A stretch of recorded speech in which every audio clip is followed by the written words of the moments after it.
All right, a very good afternoon to all of you here. Good afternoon. Good afternoon. I believe the lens is doing its work.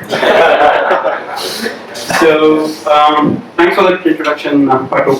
I know we have had two very insightful sessions in the morning. Patu gave us background on financial planning, right? We did a part, we continue the rest of it this afternoon again. Balakrishnan sir actually spoke about equities, general do's and don'ts, typically what things he looks at in terms of screening companies and all that. And as a bonus, we definitely got to know a part of the portfolio. Right. What I'm trying to do in this presentation is I will provide some insights into behavioral finance. Right. Behavioral finance is a very vast topic which actually combines finance and human psychology, which is that small intersection is actually called as behavioral finance. Right. When we look at the markets, if you take at Indian markets, it's actually returned 15+% over the last 20 years. Some mutual funds have actually given 19-20% returns over the same period of time, right?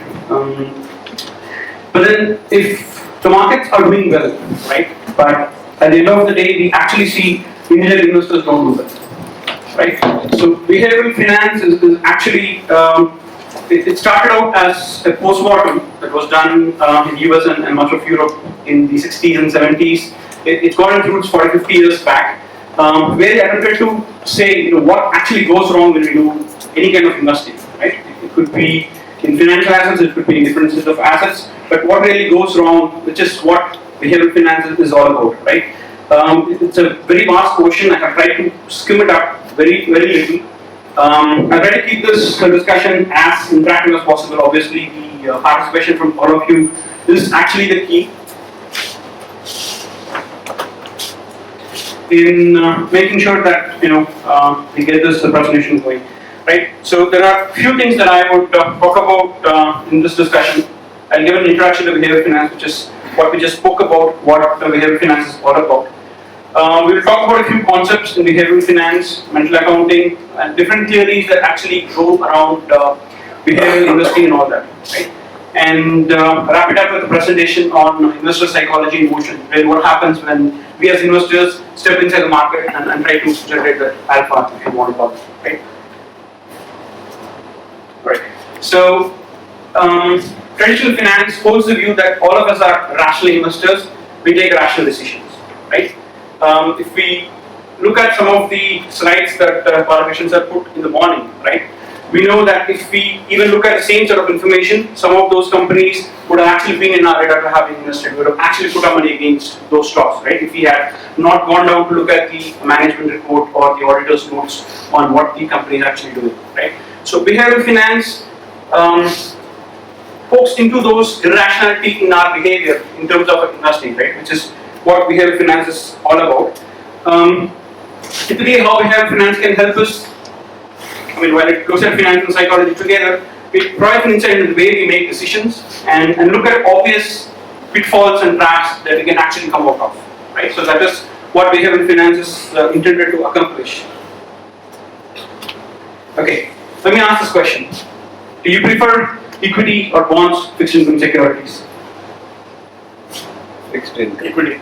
Depends. If you have a choice, what would you do? Fixed income. So we all start with fixed income as the first step towards investing, right? And then we realize that fixed income alone won't really get there. We also saw that in few of the slides that what we actually showed, where the real returns can actually lag inflation returns, which means to reach most of our retirement goals or most of our financial goals throughout the life, including retirement, we actually have to have a higher corpus to begin with, right? If we are only fixed income focused, right? We had a discussion about this. The moment the market turns downwards, do we have a great temptation to step out of the market? Do we? Yes. Yeah. Right? Invariably, we kind of step out of the market because it's kind of gone out of a comfort zone, right? Typically, when we get inside a stock, if you don't write down the set of rules, one simple rule I gave was you look for a target PE for every particular stock, right? Not for the industry or the market as a whole, but for every particular stock. As long as it is trending towards the other end, you possibly can make some decisions. As long as it's coming to the lower end, you possibly may want to pump in more money, right? But typically what all of us do is, the moment we see a big downward trend, let's say in a period of about a month, we lose about 10% of the whole market cap in the market, right? I mean, the markets have hit 30,000 few weeks back, about 3 months back, right? And we are like trading 26 or we lost about 4,000 points, right? So the investor tendency is generally to jump into the wagon the moment after the tide actually turned, right? This is very important. Do we end up actually having smaller gains in our profitable trades, right? And larger losses in our unprofitable trades? I mean, can anyone relate to this? Yes, I think so. I think all of us can. Right? So you talk about losses, it's not Short-term trades gone wrong become long-term investments. exactly, right? So you have a time frame in mind, and then you say, if it goes from 100 to 110, I will get out, right? And the moment it goes down, you say, someday it'll come back to 100, or someday it'll go to 110. I won't. Hope as a strategy. Hope as a strategy. But also that a 10 rupee loss hurts more than a 10 rupee gain. Absolutely, right. So we will definitely look at that. I mean, the loss of the same quantity is actually much more painful for the human mind, right? Okay. Let's say how many of them have gone through this. The company has actually announced some kind of a bonus, a stock split, and then we believe the liquidity will go up. A lot of people will get in and out. We say you probably do a 4-5% gain overnight. We put in money in the stock tanks. We don't know. The company has not changed. It's only increased the number of shares that is actually getting traded in the market. 100 shares in the market became 200. The face value came down. The equivalent value of the company has actually not gone down overnight, right? But then the vagaries of the market actually lets us get inside actually for a quick buck, only to see that this is not working. And then at that time again, people hope for it to come back, or some people are like, I won't even take this loss, I immediately exit, right? Both are right and wrong in different frames of mind, but this is something very, very common to investors as a whole, right? So the next thing is, let's see, I've heard some pessimistic comments from experts in CNBC. Someone is writing a large article in Economic Times. There are a lot of news channels in HD as well these days. One of the rating agencies comes and says, there might be a possible downgrade of the sovereign rating of the nation, right? Or an industry as a whole, right? So then we kind of go ahead and there is an immediate impulse saying, I'm going to beat the market, everyone is still in the market, I'm going to sell out and come out of the market, right? But then all of these few random events which we think will actually have some impact on the stock price or on the market will possibly not have any immediate impact at all, right? The markets can actually turn up and go completely different with the way we actually anticipate the market should have behaved, right?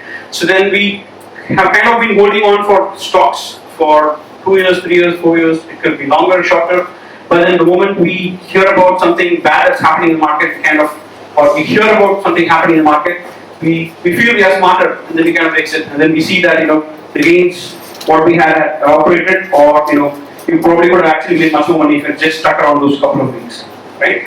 So this is a very classic example, right? When you have a short circuit in an iron box, right, at your home, you possibly would not put it on again, right?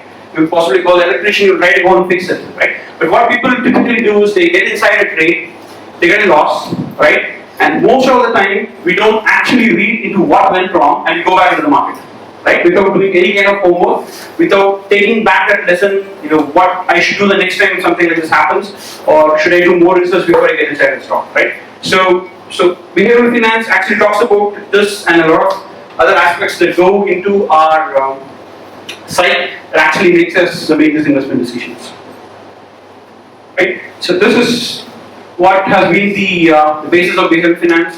Investments do well, but investors do badly, right? So we see the markets go up. If you want to throw some numbers on the paper, everything looks rosy. But then if you go to individual investors, 9 out of 10 have actually lost money in the market, right? So which is the basis where behavioral finance actually came in, right?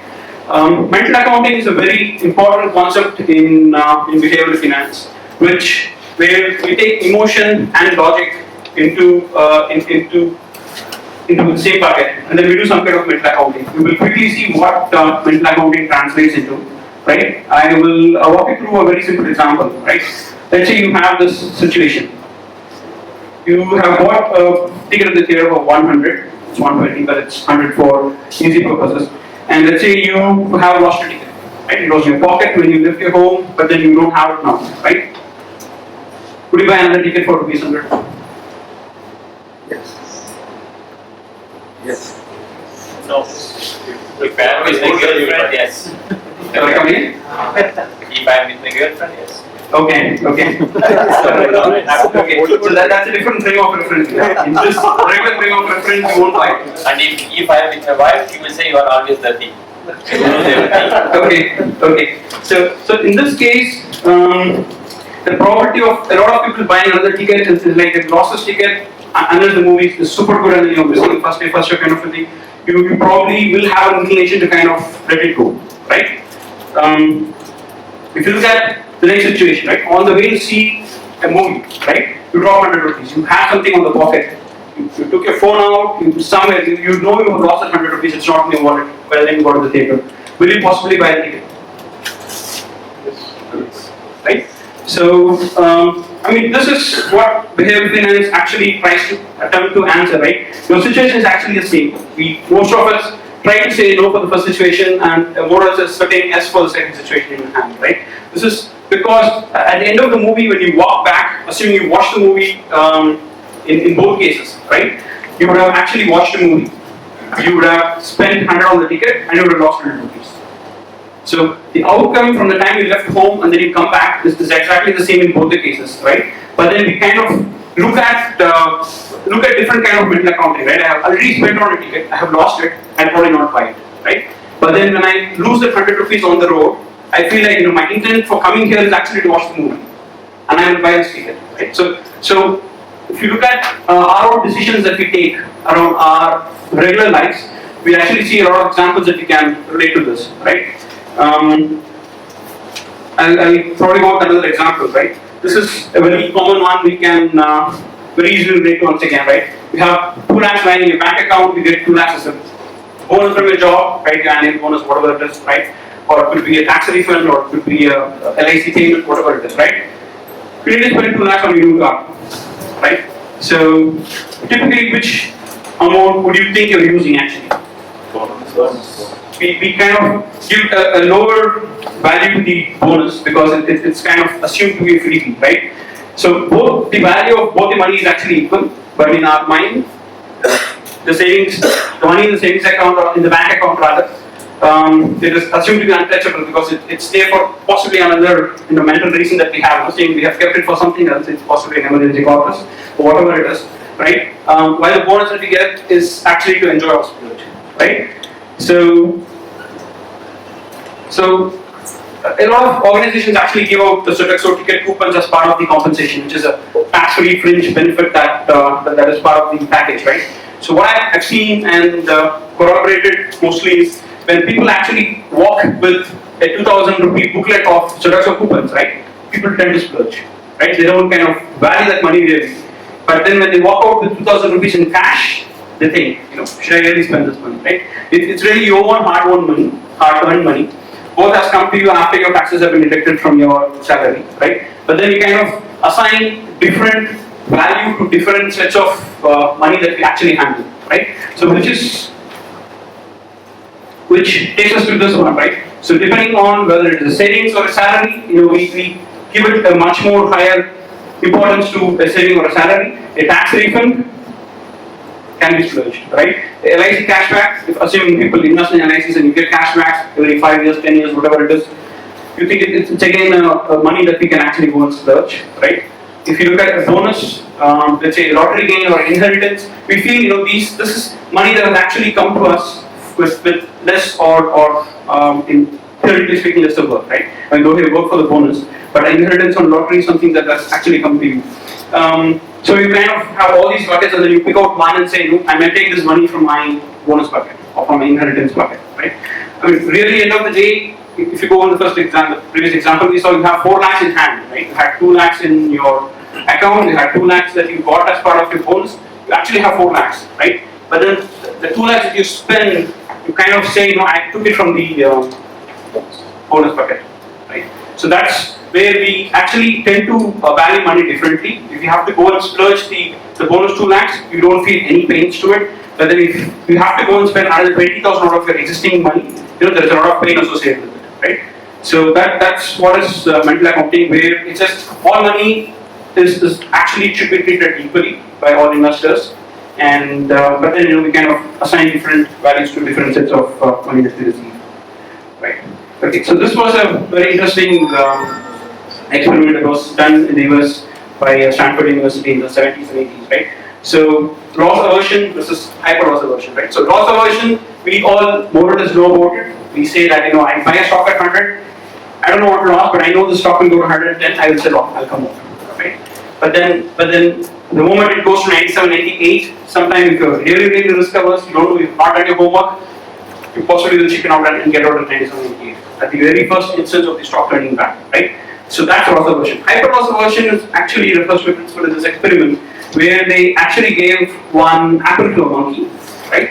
And then they found out the levels of happiness in the brain, right? They connected the monkey to the computers. They had different sets of different fluids that gets pushed out in the brain at different parts. They kind of did high imaging experiments and all that to find out what is the happiness level of the monkey, right? So when they gave one apple to the monkey was very happy because it was just sitting. Someone came and gave it an apple, and then it got to eat it, right?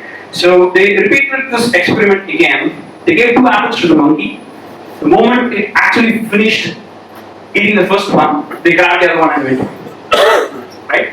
So in both the experiences, the monkey really had only 1 apple to eat, right? But then at the end of the second experiment, they found that the monkey was extremely sad, and that it possibly had a feeling of loss of something that it belonged to it, which it did not belong to it in the initial times, and then after the 1 apple went away, the state of the happiness state of the monkey had actually come down, right? So what behavioral scientists actually try to relate this to if you again buy a stock for 100 and then you see it going to 120, right?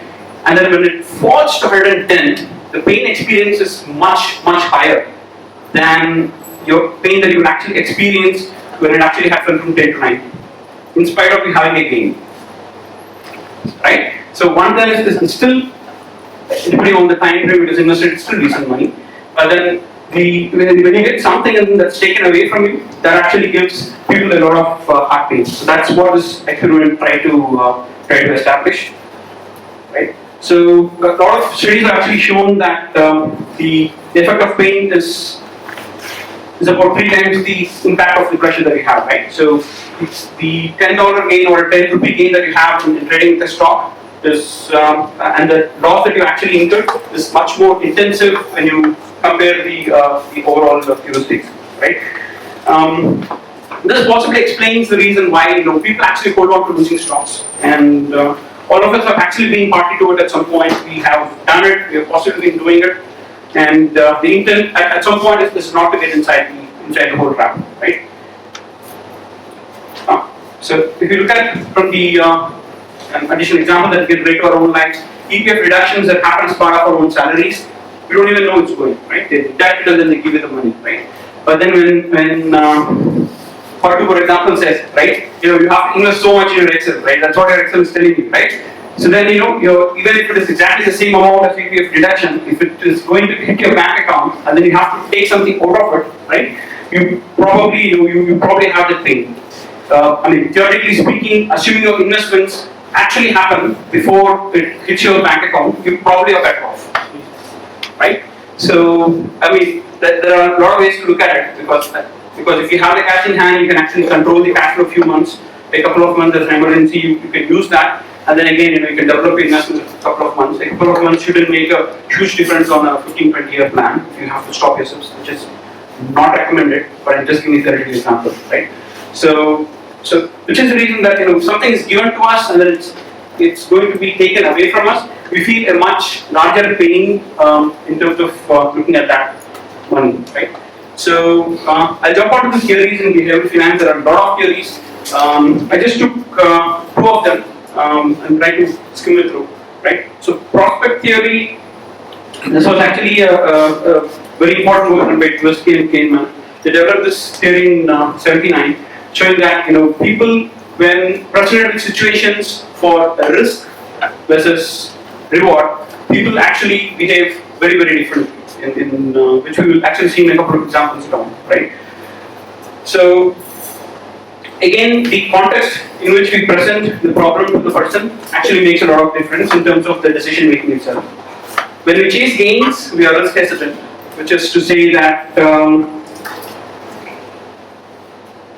you get to 100 AM, right? And then it goes to 110 and then you sell off. Same HDFC Bank example you saw in the morning, right? You had a need, whatever the reason is, you see some gains, you take it out because you want to protect the gains, right?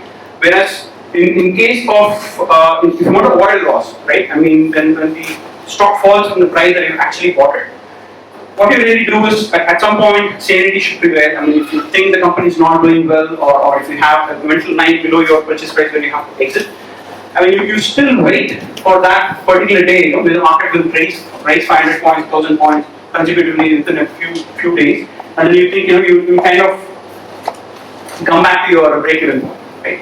So typically, what we should be doing is the gains should be protected. We should kind of persist more with the gains that we make in the market, and try to see if we can see the earlier way of if there is a loss and if taking a loss is actually warranted, right? It includes both paper losses and real losses, right? So let's do another case study, right? So I want you all to choose between two options, right? You have a short gain of 20,000 rupees. I say, if you walk to me, I give you 20,000 rupees right now, okay? And then there is another opportunity that I give you.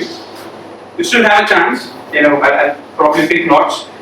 You have a 25% chance to gain 25,000 rupees, or a 75% chance to gain nothing at all, right? So what would be your preference in this case? Obviously, Okay, right? So most of us like 20,000, which is a guaranteed 20. Just walk here and give 20,000 rupees. Don't have anything to lose.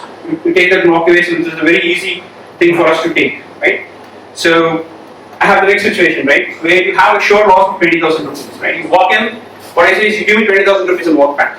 That's all you have to do, right? And then I say, you have 75% chance to lose more and 25% chance to lose nothing at all, right? What option would you possibly choose? B. Right? So it's just human tendency to kind of lock in profits the moment we see, and then in the second case here, you see there is a 75% chance you're actually going to owe more, right? And the odds are you will owe more, right? But then you still think there is an element of luck, there is an element of chance that will actually let you not lose that money, right? So when the prospect theory actually talks that you kind of go and consume your gains faster, and then you kind of hold on to your losses longer, okay? Right. So prospect theory in short is, it says that investors take more risk when they are facing a loss, right? Which is taking 75% of the 25,000 loss. And we are all more conservative to lock in sure profits. The moment we see there is a sure money there, right?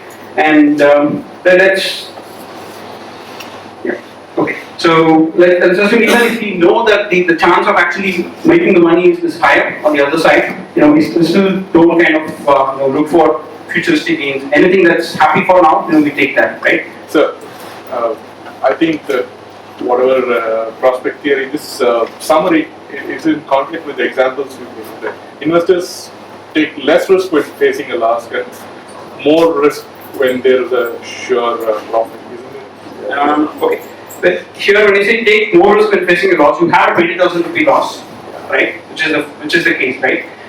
But then you still didn't offer the 20,000 sure shot loss. You said, I go for 75% profit. That's what we call as wrong. So you take that chance, saying that do something cheap. Right. So, I mean, we see a lot of this in daily action. Most of our decisions are based on what frame of reference it's presented, right? So, Sir was telling to us out of a lot of books, right? So, let's say there is a Benjamin Graham's book that is selling for 700 rupees, right? You say 700, you go and buy it, it's okay. But then when they say it's 1,000 and then it's sold for 700, we always have an inclination to go and kind of buy it, right? It's the same thing that happens in marketing. When you walk into the malls, you see all those 40-50% off and all that. Whereas if you had walked in a few days back, you never know what the price actually was, right? I mean, you only see what is being advertised there, right? So this is a very easy gimmick One that we actually see in our real life is a lot of mutual funds have year-end assets under management targets, right? So every year, the fund manager, the marketing department actually has some kind of a say, right? If I did 100 crores last year, next year I have to do 120 crores, right? So Q4 of a financial year is when most of the dividends are announced, and then you invariably see newspapers that you actually have big advertisements saying, there is 5 rupees dividend on this mutual fund, that's a 10 rupee dividend on this mutual fund, and all that, right? And a lot of people actually get inside, right? Including ELSS savings that actually happen in Q4 of the financial year. So what people try to do here is, in spite of the dividend actually being given from its own NAV, which these days is printed but really in very, very small font, people actually look at this and then they see, there is a chance for a dividend, which they think is equivalent to stock dividend. A lot of people still do that. They think it's free money, right? And then they kind of go and take it. So it depends on the frame of reference in which we do it, right? So there's this famous example where someone walked into a pizza store and then they said, I need a pizza. And the guy who was vending it said, how many pieces should I cut this into? And then he said, 6 is the regular you do it, right? And he said, do 8 pieces, I don't want to eat 2. So the way he's feeling is, regardless of the number of pieces he's going to cut, he's only going to consume 60 or 70% of the pizza, right? So whether it is cut into larger pieces or whether it is going to cut into smaller pieces, the person who's actually saying, cut it into 8 pieces is having the intention that he's actually saving more and not wasting it, right? Whereas possibly if he goes by, where his body says to stop eating, he'll probably consume the same amount of pizza regardless of whether it is a 6-piece cut or an 8-piece cut. Right. So another example that we see here is too often when we have to do any kind of a travel, we probably are not very sure. It should be on a Friday or a Saturday. We don't know how work is going to be. You book tickets on 2 consecutive days, right? So in train tickets, you have like 4 months advance. You can do this booking, right? But right now, if I have to ask you to make a decision to go and cancel one of these tickets, right? You will be like, no, I still don't know when I'm traveling, right? The cost, assuming both tickets are put in the same class, the cancellation charge is exactly the same. Whether you cancel a Friday's ticket or a Saturday's ticket, your cancellation charges are, let's say, 50 rupees, 100 rupees, whatever it is. But then when you get closer to the travel date, right, the loss that you will incur by delaying and cancelling very close to your travel date is higher, right? So then you take that frame of reference, and then now you have an additional data point to say, beyond, let's say, for a Friday's travel, I can't decide beyond Tuesday. So you kind of get to a point where you have to make the decision, right? So the frame of reference has actually changed. When you have 4 months to go, you don't make the decision. But then when you have only 3 days left for the travel, you have to cancel one of these tickets if you will have the same loss on either of these tickets. So to sum up prospect theory, right, we take more risk when we face a loss, and we're very conservative when we lock in profits. Sensitivity to loss actually makes us take a certain gain, versus the possibility of even higher gain. So that's why a lot of initial investments that people do are around the short gains. You go for FTs, you go for NSS now, you go for LICs, which I didn't put here. This also explains that why a lot of people have few lakhs lying in FTs, right? But then they only pay the credit card minimum outstanding dues. There is 18% picking that's happening, right? Where they're actually earning about 8.5%, 9.5% on their FTs, right? It doesn't make sense at all, right? The charges that they see, they don't look at their credit card statement every time. They go spend it, they get a bill. It's possibly set up for an auto payment for the minimum payment on the day due. And then they feel like it's some kind of credit that they can keep on using, unless they feel that that credit line is coming down. The same case applies for other high loans that we may have. If you have, let's say, a vehicle loan, which is usually at least 12 to 13 to 14%, or definitely not lower than that, right?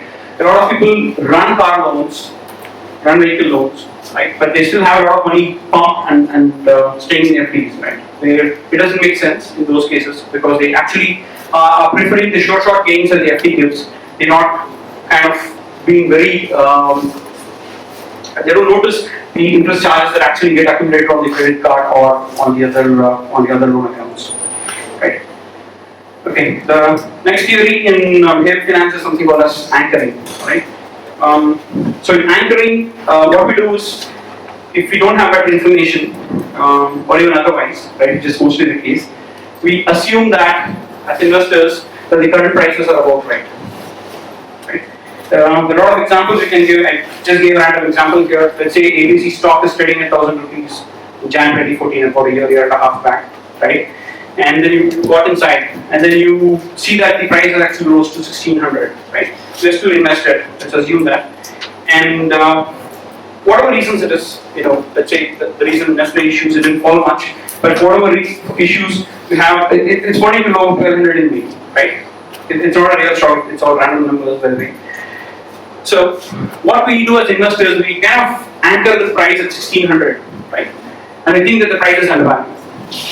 We believe that just because we have seen new highs at some point, for us mentally we anchor our number at 1,600. So that's where we think the fair price of the stock is.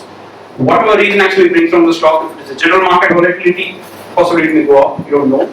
But then, without taking into consideration what would have actually caused this fall in the price, we all have this bias where we actually think that 1,600 is anchor price, and then we kind of wait. It will come back. It will come back at some point. Right. So I quickly walk you over 4 different investment biases. Some of these are very, it's kind of, you could read from it, what the names is, what these biases are about. But I'll talk a little bit in detail about each of them. Right. The first thing is called I can change them bias. Right. So this is again a very interesting lottery ticket. Right. So each of these are assigned a number. Let's say there are 50 of us in the room. Right. And let's say someone here has a number of 22 in your hand. Right. So what I do is I have 50 numbers. Each of those numbers written into a pot here, and then I say I'm going to pick up this number. Whoever number comes, they're going to be the winner of this lottery. Right? So if I ask, let's take the example of Patu, right? If Patu is going to say his number is 22, and then he's asking me to pick it up, right? So I go and pick it up, I don't know what number I'm going to get. But then I go and ask, the experiment, what the experiment did was, it went and asked, but to what value would you really pay for your lottery ticket? Anand is going to pick it up. So the number that they received was about $2. Hereabouts, we said here and there, right? So that's what they said, it's about $2, right? So then we let the person who's holding on to the number, right, come here and say, instead of Anand picking that number, you are holding on to 22, you have 50 numbers here, you come over and pick it here, right? So at that point, they asked how much we value this lottery ticket at. So the value was like 4 times higher. Okay? So if you look at both chances, me picking one number of 50, 2% chance, but instead of coming and picking it at 50, one of those numbers, it's taking 2% chance. The probabilities have not changed. Nothing has changed, it's a completely random event. Anyone walks in and takes it, the probability of picking 22 is exactly the same. But when people actually do the things that they want to do, they believe that they have a higher value that is assigned to the point in question, right? So this is also explains, why people, when they do a self-research and buy stocks, they believe that the research is much more real, right? Rather than buying a general recommendation on the TV or the paper and buying it, right? Let's assume you see a recommendation on the paper versus you do some of your own research and see. And some of us could be able to relate that the ones that we researched and bought, we held on to those stocks for a longer loss, if at all it is, right? So there was another experiment on origami. So origami, as you know, is you take a piece of paper and then you kind of convert that into, let's say bird, aeroplane, different kinds of jets and all that. You don't cut the paper. You just have origami and then you kind of do any shape on the paper, right? So there were 2 sets of experiments done again on the origami. What they did is, in group 1, they gave the origami instructions. They said, this is step 1, 2, 3, there are 8 steps. You have to accomplish this, right? And then once the product was ready, let's say I kind of make a jet here and then I keep it here, right? And then I created it, and then they asked me to value it, right? So this was done in the US in like 40 years back. So they valued the the handmade jet at about 25 cents. So that is the value I make it, and then I say that is the value of the that is the value of the jet that I have just made. They called in another control group who said, they didn't show who created it. They just showed this piece of origami to them, and then they said, how much would you pay this for, right? So then they said, I possibly not even pay 5 cents for this. That's all about it. It's clumsy. I will not pay more for this. 5 cents is about right price because there's some effort that's gone into it, but I can still take it home for my kids, right? So then they did another experiment where they said you have to make a jet. They just showed the final picture. They did not give the stepwise instructions, right? So this time they again asked the group to do to get to the final part of the origami, and they asked them to assess how much they would sell it for, right? So people who did not have the instructions with them, people who created the origami on their own, value their own work much higher. They said, I'll probably sell it for $1, right? So, but in fact, if you look at both of those origamis, one was with instructions, the other one was without instructions. So most likely the one with the instructions came out better because it was closer, your symmetry is much closer rather than someone doing it, assuming how the final shape would be, right? So they called the next control group and said, how much would you value these for? So they were like, I would possibly not even pay a cent for this. It was clumsy, right? So when we do something ourselves, in terms of stock research or in terms of any investment decisions that we take ourselves, right? We believe it is right, and then we kind of stick around to it for a little longer than we actually have to. At some point, all of us can make mistakes in terms of picking stocks, but the best thing is to identify that we made a mistake and then make an exit, right? At the point when we find out it's wrong. Alright, the next one is, I use the product of the company must be good, right? For example, I live in a DLF apartment, I don't, but let's say someone lives in a DLF apartment, right? So they look at the infrastructure, they look at the quality of the buildings there, they believe it's wonderful facilities there, the company should actually be making a lot of money, right? Which is not the case, we all know about it, right? And for example, if you use Apple connection or a Vodafone connection for that matter, Vodafone is not listed here, but let's say you use the Apple connection, we find the quality of reception good. We talk to our peers, they say, your Apple is better than my Vodafone, it's better than my Hassel. So we kind of frame opinions of what we hear about the products that we use. Just because it's good for us, it does not become a good company by itself, right? So that is the bias where we say, I hold on to it, I can change the company, which we kind of involuntarily or unconsciously think about, right? Which is really not the case. There is the example I gave, something which is what I watch the most, or someone watches the most. So they kind of give more value to that as a listed stock, right? The third one is ESOPs. ESOPs are, in the study of ESOPs, almost 80% of the ESOPs are killers, right? I work for the company, I do good work, the company is good, right?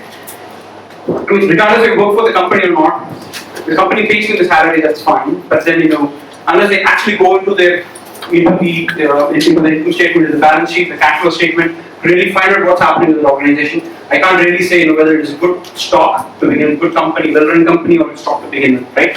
A lot of the experiments that people did for ESOPs that have been issued on periods longer than 20 years and all that, what they found is there is a survivorship bias because a lot of companies go past in 20 years, right? So people who got ESOPs became rich 6 years, 8 years, lucky to cash out, lucky to cash out. If they're not cashed out, the stock is not even traded, right? So because of the survivorship bias, ESOPs tend to have better results, which is also documented.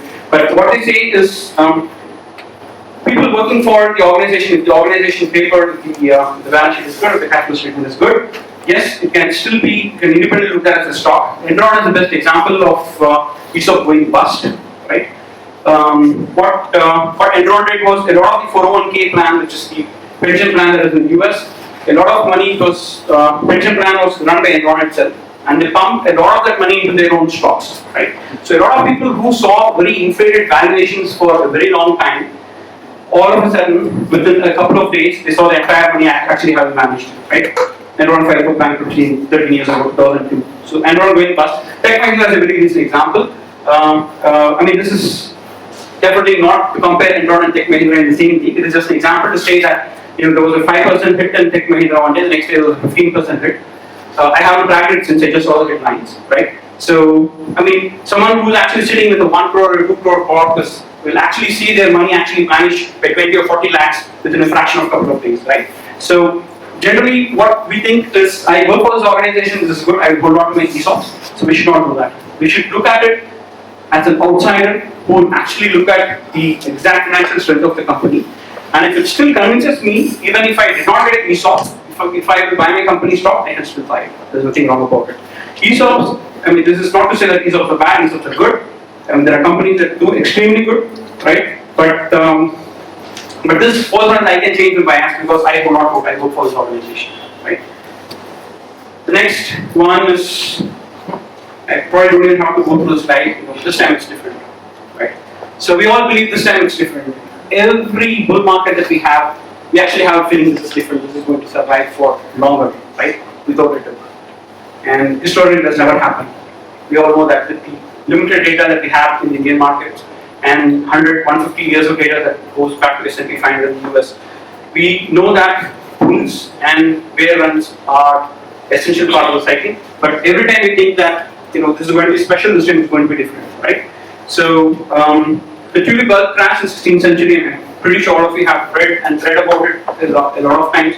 Just to summarize it, tulip bulbs actually became a craze. The cause is still unknown, right? Over 400 years in Netherlands, where a tulip bulb, which only survived for a few weeks, right? Because of the variations in the way that they were being grown, right? The shapes and the colors and hues and all that, they were actually commanding extremely higher prices, sometimes up to even 12 acres of farms or even a 3-family dwelling house, right? So it was actually, but at the end of it, is this asset worth it? Possibly not. Until the crash actually happened, people never realized that. It's a very easy example to give whenever we talk about a crash, right? The next one is the 2008 recession that we had. Markets were 21K 2008 when the fall actually started, right? And then it lost about 66%, it came to about 7,000 levels, right? And that was the time we all kind of stayed away, thinking, what next? We don't know. This is the doomsday. The markets will never come back and all that. So we feel that this time is going to be different. Every bull run is associated with this bias, saying that this time is going to be different, right? So 2015 new market highs. There is no prediction here. There is nothing forecasting over here. I really don't know where the markets are headed. But then, anytime when we hit the new highs this time around, the media and experts had a different set of mind, right? I mean, there's a new government in place. It's pro-capitalist. It's bringing a lot of foreign investments. So this time the growth is going to be for real. It's not going to fizzle out like the last times. Forecast can always be there, but we never know, right? So I mean, I should possibly have a disclaimer there for the market highs. We ourselves have seen that we've gone down from 13K levels to 26.5 right now, right? That's about an easy wipe of at least 10% that we can see in 3 months, right? So we don't know what's going to happen in the next few weeks, next few months, next few years. But structurally, assuming the economy does good, structurally the listed companies in the exchange does good, and there's a very good chance that the market will go up, right? So that is, this time is different bias. Next one is called as Prince Charming bias, right? It's like imagining a random event to change my life, right? The best example people give for this is the story of Cinderella, right? All of us heard about the story of Cinderella. She was working in a house. One night she goes out for a party, the next night she's cool, right? So people think that, I'm going to buy this one wonder stock that someone has bought, right? Like the solar shares that actually happened last week, right? We know what happened with the run on the solar shares that we have. So people expect lottery winnings, saying that, I have lost many, but I know this time I'm picking this. I'm going to buy this stock because everyone has a buy recommendation on it. There are 45 analysts starting with only 2 are silly enough to say sell, 43 are saying buy. And I can't go wrong with my investment. This is going to be my lottery to riches. I don't have to invest 6,000 or 11,000 every month. This alone is enough for me to fund my entire life, all my financial goals in my life, right? So there have been mixed stories about the winner of the KBC 5 crores. He has got a lot of liquidity issues. He has built a lot of assets, farmlands, tractors, houses, no liquidity, right? So near bankrupt is a wrong statement I had. It actually been no liquidity at this point. But you actually have multiple versions coming out in paper, so you really can't confirm what's the reality behind it. But the end result is the 5 crores that possibly could have been invested better. Possibly.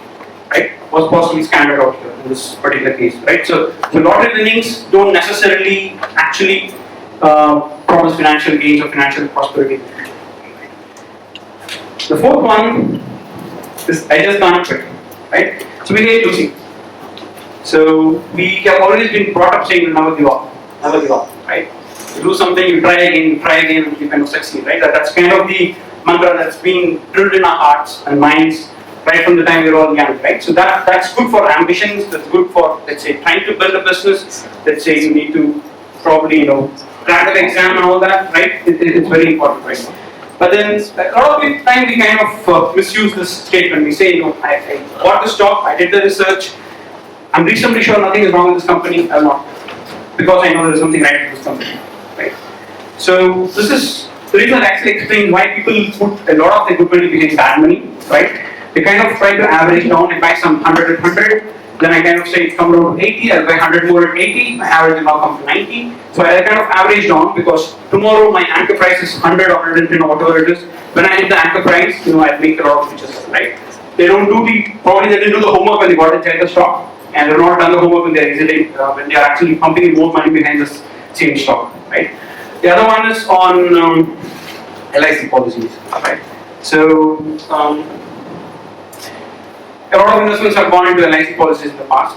Still is, right? At least for this group of people who have been with the Assam Ideas Facebook group, there's been an urgency at least to exit off LIC policies, right? But then we probably don't know what to do with it, right? Sometimes you ask questions, we don't get satisfactory answers. We hit the premium payment date. We said, let me pay this. I have around a year to research, right? So we kind of won't put our good money behind that, and then we're kind of at most points in time, except when you are very close to maturity, 2 years, 3 years to your maturity on your 20-year policies, whatever it is, all other times, with a small disclaimer, it's safer to exit those policies. You can actually put them back into your mutual funds, slowly get into stocks, but there is equity for you to build wealth. You don't have to rely necessarily on those, right? So this is the reason where they say, I have invested for 8 years, 9 years, I can't let this money go waste, right? But at the end of the day, what value you have 8 years down the line, right now at this point in time, what you will have at the end of the maturity at 20 years, you need to do some kind of numbers to see what will be the value of this LIC endowment policy 12 years down the line. Or if I stop, and then I get 20-25% of my overall premiums paid, which is a big thing. I take that, and then every year, whatever premium payment I'm going to do, let me put that into equity mutual fund, right? And let me see what will happen in a 5-year growth period with this money. Possibly I may come out better, right? So this is what is the I just quit bias, where it's the heart actually has its reasons, which the reason is nothing wrong, right? Alright. Okay, so investor psychology is very important for us to understand how the stock markets work. All of us have dabbled in stocks at some point in time and don't have any intention of stopping doing it, right? So because my dull and boring SIPs will continue, this kind of the mantra that this group uses, right? So wild SIPs will actually increase the wealth step by step. You don't see that, it's different between your mismatch and your creativity, right? And you have all the action, you have all the entertainment in the stock market, right? You need to get inside today, right? I can't wait for a year to get 15% return, but I'm going inside a market today with on 100 rupees stock price, I want to get out at 110% in 1 month, right? So if you're expecting a 10% return in 1 month, I mean, even if you do a simple arithmetic, it's 120% return. So it's compounded much more than that, right? So 120% return, if there is an avenue, if everyone knows there's an avenue, everyone will come to that stock. So there's a reason why not everyone is investing in that stock, right? So the investor psychology, we all of us exhibit a wide range of emotions in this entire drama part of the stock market. We will take a look at the life of an average investor, right, when we go through it. The first stage when I pick my stock is optimism. I've got information from papers, media has spoken something about it, I did my numbers. I attended Balakrishnan sir's session today. I'm going to go run my numbers, I'm going to take ROI numbers, I'm going to take out at least out of the 11,000, I'm going to get at least 50 or 80 of them in money control. Directly ready for me, I don't have to do any numbers. They have done it for me. I'm going to run some kind of screener, I'm going to pick up some stocks, I'm getting inside that, right? So I'm at 100 rupees, I get inside the stock, right? So the next stage, all of us have anxiety, right? See, I did the right research. My 100 has gone up to 105, 110. Maybe it's making me some money, but really it's fun, right? So the next is the thrill, right? You have those tremendous 1,000-point increases or 600, 800-point increases. The stock goes up 8% in a single day, and then you move from 110 and 120, 125 inches, right? And then suddenly you see those 25% returns in like 2 months, 3 months, or whatever time frame it takes, but then it is on a much shorter time frame, right? That's where the thrill kicks in, right? You see that. Whereas your SIP friends are possibly sipping down slowly, one drop at a time. They probably, you started at 100 or 125, they are starting at 100 in 3 months, even assuming a 5% return, they are 103, right? So you're way ahead of your group. Next is the euphoria, right? The rates go down, let's say the sovereign rate gets, the rating gets increased, and you're like, it zooms. Go from 125 to 140, 160. The markets don't stop, and to kind of sound very cliche, everyone, your milkman, your Toby, your barber, everyone talks about a stock saying, I got in at 100, I made 20% in 2 weeks, or 2 weeks, whatever it is, right? So you get a sense of euphoria. You say that, I made the right research, I spent the time that I spent in Sunday workshop was good, the time that I spent afterwards was good. So my 100 is now 160, I'm sitting on 60% gain, 3 months, 4 months. At this rate, I'll probably retire in 2 years, or 4 years, whatever. So then there is euphoria all over, everyone jumps into the market, everyone opens a lot of accounts, and then you see the economic times numbers saying the number of demat accounts opened this month is 100% more or 70% more for the numbers. The assets under management has gone up by 60% year over year, right? And then the first drop downs, right? You drop from 160 to 150. They have a bit of anxiety, right? What do we do right now? Should I stick on to it? What really gets the better of you is like, I spend a lot of time on this. It can't be right. It has touched 160. That is about the right price. It can actually go higher, but then I'll probably stick around. There's no point in cheating out for this 10 rupee loss and selling it out, right? You stay at 150, and then there is a denial. There's a short-term move. So if you want to get to 100, you want to get out whatever number you had, you want to get out at 120 or 130 really, right? 10% was your gain, was your expectation in 1 month. 3-4 months you did 60%, you are doing phenomenally well, you didn't want to go out. And then the first time the market is cracking, the stock is cracking, you come from 160 to 140. There's a lot of denial in you, it's falling every day, it's probably barely staying flat. Every day it's going up 2 rupees but coming down 7 or 8 rupees at the end of every trading day. There's a denial, and this is the point where someone was saying you convert your short-term investments to long horizon investments, right? So you kind of found that money, and then you kind of get it locked inside that asset, or you wait for the next, you don't know how long, right? So then the fall continues. There is a big sense of fear. You come down to the 110 levels. So you're like, should I take it now, or you're like, you're taking the gambling fallacy, right? I anyway started at 100, as long as I get 100 I'm fine. Anything more is a bonus for me, right? Whereas you have actually lost all the compounding effect over the last several months or years, or typically months, right? Whereas you have come down from your 160 levels to 110 levels, your SIP friend possibly is still sitting along, right? 108, 109 kind of break even because he was actually accumulating more and more and more at lower prices, right? So then you have desperation use. Your assumed line cracks, it comes below 100, right? So then it's just a paper loss. It will always come back. I go and look back at history. It's always gone to 60s and 70s. It's always come back to 100. This time it's not different. It will come back. I know I have done my work. But then there is fresh bad news in the market, whatever reasons. You want to press the panic button. Your stock has lost 30-40%. You're still down, but then you still don't want to press the panic button, right? You were there. You're saying, something will change. I will change. Maybe because I'm working with this company, or I use this product, right? Something will change. So you kind of just about hit the panic button. It's not. But then there is one day you have another 1,500 points. You throw in the towel. You say, I'm done with it. I'm getting out of the stock. I'm a very smart guy. I have protected my principal to at least a reasonable extent. There are a lot of people who are still invested who are just going to go down and down and down. but I'm smart because I took a part loss and I booked my losses, but I at least have a part of my capital on, right? I will use this to do something, right? So the first thing that comes to your mind, actually I give up here, is like, you feel smart about the decision, right? All the decisions that we take, we feel smart about, right? Which is why we actually go and make those decisions, right? If we feel dumb about a decision, we possibly not be taking those decisions. Right? So then the next phase sets in, this is despondency. So like, I should never have done this, I should have gotten out earlier, I should have booked my profits at 140, 130, whatever it is. At least I should have broken even, I should not have lost my capital. Right? And then you are like, I will never enter into the market again. I will never do it. It's all cheats, it's all scams, market movers. They suck out retail investors, they do all bad things to us. The institutions make money, everyone is reporting profits, I don't have money, I give up, I never get inside. And possibly this is the point of opportunity that a lot of decisions actually throw open to us, right? As direct stockholders, we possibly will miss this, right? Because we just got out of a loss, right? And then we don't want to get in again from 50 to 45 buy and then you see it going to 30, right? You don't have that mental energy anymore to actually take this loss, right?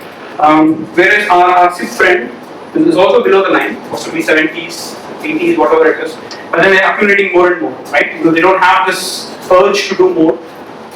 They're pumping in money with every fall, every day is exaggeration, every week, every month, whatever it is, their time frame. And then they are also below the line, but then they know that they are much closer to the actual cost price, right? If the average price is still about 100, your SIP price, your stock price average is anyway 100. Your SIP prices could possibly be lower. The value could also be lower because the market is falling very, very fastly, right? So this opportunity point that the market actually presents ourselves over and over again, the individual stock fall, the market fall, we don't capitalize it if we do only individual stocks, right? But a SIP investor, like it or not, assuming they don't stop the investments, actually gets the benefit of getting inside the market when it is low, which they may or may not realize it. But then it's like clockwork. I pump some 12,000 rupees every month into my liquid funds. I do a STP out there, right? I forget about it. I get my salary, I move my liquid funds, I do my transfer. It's going on. 12,000 rupees also every month, 2 schemes, 3 schemes, whatever it takes, right? So then you get into a state of depression, right? So some people still talk about shorting stocks making money. Some people even talk about those small gains they make. They got at 40, sold at 44. The market still gives those opportunities and all that. So at this point, we say, let me analyze and learn from my mistakes, right? So we go and do a little bit of research, what went wrong, and pretty much the learning comes out of this is restricted to I should have booked my profits earlier, right? It never goes behind the real problem where the whole thing started because I got a wrong company, right? Or because I didn't realize the markets were overvalued, I should have possibly gotten out, right? I don't have possibly associated that P window, right? Within which I most likely stay invested, right? So most of the learnings that we actually have from these experiences is limited to saying that at any point in time I will kind of have a different mental mind, right? If I cross 110, or if my stock hits 120, 115 is my mental mind, right? Next time it hits 115, I'll come out, right? Or then it goes up to 140, you probably find 132. It comes down, I will sell, right? So you those are essentially the kind of lessons that we kind of think we are giving ourselves, right? Which is alone what most of us retail investors do in terms of the lessons that is actually getting learned. Alright. So then you do a little bit of research again, you learn the lessons. Now I'm going to get in at 30, 40, whatever it is. I've learned the lesson. There is a hope. There's possibly a 200 point increase in the market. It's possibly time for me to get back into the market. I'll go and throw some more money, right? So you possibly buy the same stock, possibly buy a different stock. It could be a different case. And then immediately after you buy, the market confirms the research, right? You have it goes up, the market goes up. And there's a month where the market goes up another 600, 800 points in a month, right? Compared to where you were, you feel like you've gone up 10, 15, 20%, whatever it takes, and there's a stock. And then you have a sigh of relief, right? Saying that, okay, maybe this time I've gotten smarter, I've made the right decisions, right? And then post your leave, after that leave, is where you go back to your optimism, right? So optimism is where we started, right? I've been here before, I've done that, I know exactly what it happens. It is the same cycle that actually gets repeated in a lot of our financial lives, right? I tried to map it out as part of the markets from Jan 2007 to Jan 2011. So what I've tried to do is 21K was the peak we hit in 2008. So I just mapped it from the point we hit 2008 all the way when we hit back 2008 in 21K in 2011, right? So this point is the point of optimism, right, so to speak. And then investors actually go through all of these in the same sequence. Some actually get in at behavioral levels, some get in at, I mean, each of them have got their own entry points, and at different points on the same day, each of these guys will be different states, right? Some will be euphoric, some will have thrill, some will just have the optimism. The guy who had optimism here, God helping if it was a direct stock investment, assuming the stock actually ranked market returns for 3 years, he didn't make anything at all, right? So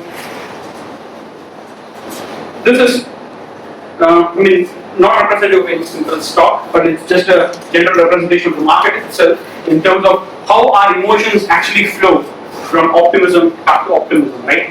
Bull and bear markets have been around, right? They've been around for as long as stock markets have been around.